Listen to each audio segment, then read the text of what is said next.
หายออกไปละเมิดสิ่งพอนี้นะแม่ก็บอกแล้ว ในขณะนี้พระเดชพระคุณประธานใหญ่กำลังแสดงพระธรรมเทศนามันไปสิชุลไปผมเมื่อไงเนี่ยเขาก็ผิดเจ้าผิดศีลธรรมเจ้าไม่รู้แล้วอย่างน้ำทุกอย่างเรา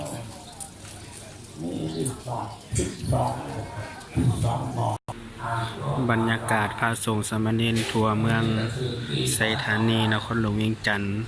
มาฟังพระธรรมเทศนาจากพระเดชพระคุณประธานใหญ่มหางวดำรงหมุนประธานศูนย์กลางองค์การพุทธศาสนาสัมพันธ์ลาวที่วัดพระขาวเนื่องในโอกาสที่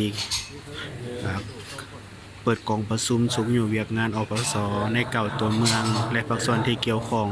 ของกรรมาธิการเผยแพร่ศีลธรรมและปฏิบัติกรรมฐานศูนย์กลางครั้งวันที่5 ตุลา 2018ก็คือมื้อนี้อันนี้พระเดชพระคุณประธานใหญ่กำลังแสดงธรรมอยู่ในขณะนี้